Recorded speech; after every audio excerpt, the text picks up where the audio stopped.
So good evening po mga kabaro and friends. So ako'y pauwi na po galing work. Ay grabe, sagad na overtime pero mukhang hindi na naman maa-approve. Ay nako. Tandaan nyo, banatan ko lang kayo ng isang rap. Leche tong taong ito.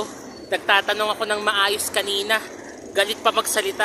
Mukha kang tanga sa ginagawa mong yan. Naghahanap ka ng kagagalitan mo. Yung ugali mo, yung galit mo, parang ugali ng Solicitor General. Tandaan mo yan. Hindi na kita tatanungin sa mga susunod pang araw. Sa iba ako magtatanong.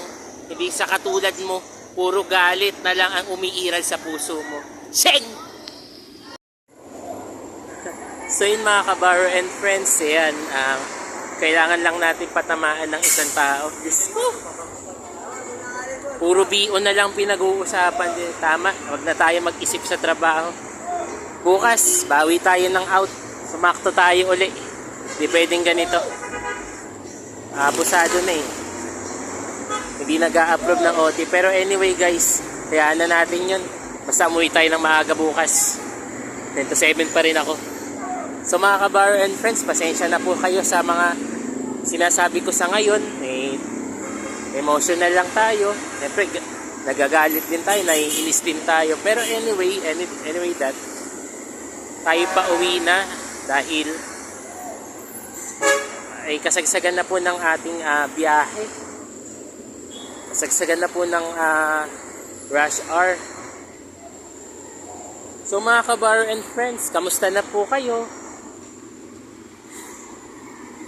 Kaya gawin na lang po natin yung trabaho natin, no? Hindi na po natin sasabihin kung saan ako. Dahil baka masira po tayo. Masira po ako dito. May tao ko talagang pinatatamaan. Pero guys, ang akin lamang po, hindi natin siya pwedeng patamaan. Ganyan talaga ang ugali ng taong ito tinatanungan ko kanina regarding lang sa isang malimit na concern. Ang ayos-ayos ng salita ko kanina. Akala mo sino na eh. Feeling mayaman pero hindi naman pala. Nakita ko yung bahay niya doon sa floodway. Hindi naman ganun kaganda. Simple lang. Ganun talaga ang isang tao eh. Naghahanap ng kagagalitan niya to. Para lahat ng tao lumihis sa kanya. Totoo naman yun mga kabaro and friends eh. Kasi tao lang tayo eh. Pag pinapagalitan tayo, iwas talaga tayo sa puso sa kanya eh. Hindi naman sa natatakot tayo, kahit nga ako eh. Yung ikaw Aaron, yung sabi, yung parang siningit niya pa yung BO. Ewan ko ba doon? Sabi ko ano na lang ako extend. Hindi na lang siya nagsalita eh. Pag ginaganon na lang mag-extend nga po ako. Tapos iniwan ko na lang, nagbubunga nga na naman. Tangina. Parang hindi, ang sarap hindi irespeto eh. Asensya na talaga mga kabaro and friends ha. Prangka tayo ngayon. Prangkahan talaga dapat tayo dito kasi totoong tao ko eh. Hindi ako plastic na tao eh. Pero guys, tama na yan. Basta bukas, trabaho tayo ng tahimik. Walang kakausap, no? Huwag na tayo magtanong doon sa taong mahalaga sa atin.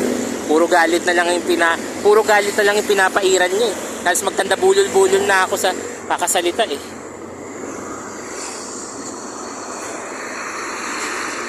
Kasi guys, para tayo. Thank you po mga kabaro and friends.